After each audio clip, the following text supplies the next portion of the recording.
অধিক শহীদের রক্তের উপর দাঁড়িয়ে আছি আমরা।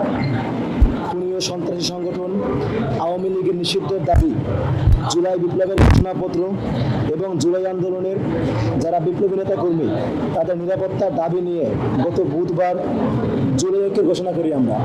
জুলাই ঐক্য হচ্ছে জুলাই থেকে উঠে আসা এবং জুলাই নিয়ে কাজ করা যে সমস্ত প্ল্যাটফর্ম তাদের স্বতন্ত্রভাবে কার্যক্রম পরিচালনা করে আসছিল, আমরা জুলাই ঐক্যের ব্যানারে তাদের সকলকে ঐক্যবদ্ধ করি।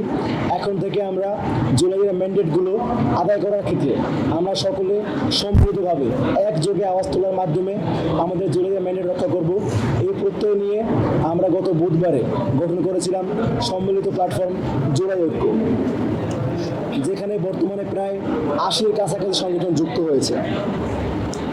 গত বৃহস্পতিবার রাতে আওয়ামী লীগ নিষিদ্ধের দাবি নিয়ে ঢাকা বিশ্ববিদ্যালয় থেকে জুলাই ঐক্য মিছিল নিয়ে প্রধান উপদেষ্টার বাসভবনের সামনে অবস্থান নেয়। এরপর থেকে আওয়ামী লীগ নিষিদ্ধের দাবিতে শুক্রবার বিকাল ৪টা থেকে শাহবাগে অবস্থান নেয় জুলাই ঐক্য।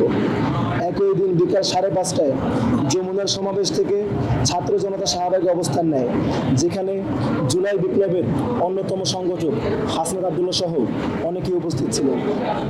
শনিবার রাতে দেশের অনেক সংগঠন এবং রাজনৈতিক দলের ব্যক্তিদের সঙ্গে আলোচনা করে আমরা ফেসিবাদ বিরোধী জাতীয় ঐক্যের সঙ্গে মিলেমিশে আমরা শাহবাগে অবস্থান নেই।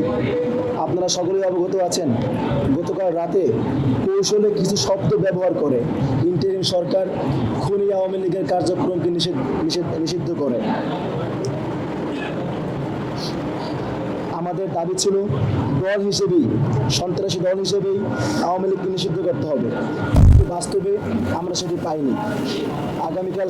আগামীকাল সোমবার সরকার পরিপত্র ঘোষণা করবে বলে জানিয়েছে।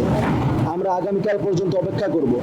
সরকারের পরিপত্র ঘোষণার উপরে ভিত্তি করে আমরা আমাদের পরবর্তী কর্মসূচি ঘোষণা করব। জুলাই ঐক্যের সকল সংগঠকদের সাথে এই আজকের জরুরি মিটিংয়ে আলোচনা করে আমরা কিছু সিদ্ধান্তে উপনীত হয়েছি।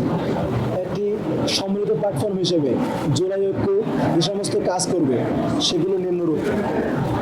সিদ্ধান্ত ১, জুলাই ঐক্যের পক্ষ থেকে বিপ্লবী জুলাইয়ের ঘোষণাপত্র সরকারের কাছে প্রস্তাব করা হবে। আমাদের প্রথম সিদ্ধান্ত হচ্ছে জুলাই ঐক্য প্ল্যাটফর্মের পক্ষ থেকে সরকারের কাছে একটি বিপ্লবী ঘোষণাপত্র, একটি বিপ্লবী জুলাইয়ের ঘোষণাপত্র আমরা প্রস্তাবনা করব। আমাদের আজকের দ্বিতীয় সিদ্ধান্ত হচ্ছে সারা দেশে জুলাইয়ের স্পিরিট ধারণকারী সকল সংগঠনকে ঐক্যবদ্ধ করব। অর্থাৎ সারা দেশে ছড়িয়ে ছিটিয়ে থাকা যারা জুলাই থেকে উঠে এসেছে এবং জুলাই নিয়ে কাজ করে এরকম সকল স্বতন্ত্র প্ল্যাটফর্মকে আমরা আমাদের এই জুলাই ঐক্যের আওতায় নিয়ে আসব। সকল স্বতন্ত্র জুলাই নিয়ে কাজ করা সকল স্বতন্ত্র সামাজিক সংগঠন, মানবাধিকার সংগঠন, রাজনৈতিক প্রেসার গ্রুপ, এভাবে যারাই জুলাইকে ধারণ করে তাদের কার্যক্রম পরিচালনা করে আমরা তাদের সকলকে ঐক্যবদ্ধ করে একটি সম্মিলিত প্রেসার গ্রুপ হিসেবে জুলাই ঐক্যকে সামনে নিয়ে আসব। এরপরে আমাদের তৃতীয় সিদ্ধান্ত হচ্ছে যে ৩ দফা দাবি আমরা দিয়েছিলাম সেই দাবি পূরণে আমরা সরকারের পরবর্তী সমস্ত পদক্ষেপগুলোকে আমরা পর্যবেক্ষণ